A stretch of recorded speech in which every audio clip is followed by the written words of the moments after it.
April 22, 2025న Jammu కాశ్మీర్లోని పహల్గామ్లో బైసరన్ లోయలో జరిగిన ఉగ్ర దాడిలో 26 మంది పర్యాటకులు ప్రాణాలు కోల్పోయారు.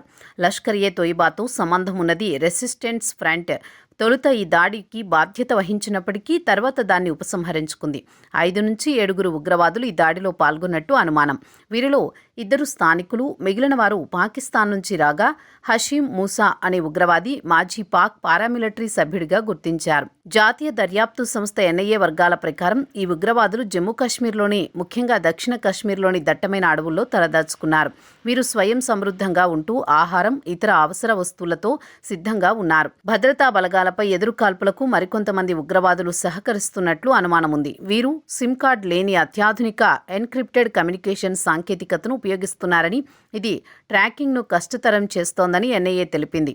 ఎన్ఐఏ ఈ కేసును స్వీకరించి దర్యాప్తును ముమ్మరం చేసింది. స్థానిక ఫోటోగ్రాఫర్ తీసిన వీడియో, ఒక ఆర్మీ అధికారి సాక్ష్యం కీలక ఆధారాలుగా మారాయి.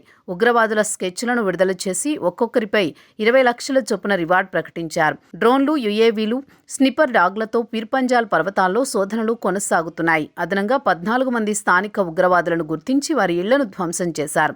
ఈ దాడి తర్వాత భారత్ పాకిస్తాన్ సంబంధాలు మరింత దిగజారాయి. భారత్ ఇండస్ వాటర్ ఒప్పందాన్ని రద్దు చేసి పాక్ దౌత్యవేత్తలను వెనక్కి పిలిపించింది. ప్రధాని నరేంద్ర మోదీ ఉగ్రవాదులను ఎట్టి పరిస్థితుల్లో వదలబోమని హెచ్చరించారు. అంతర్జాతీయ సమాజం కూడా ఈ దాడిని ఖండించింది.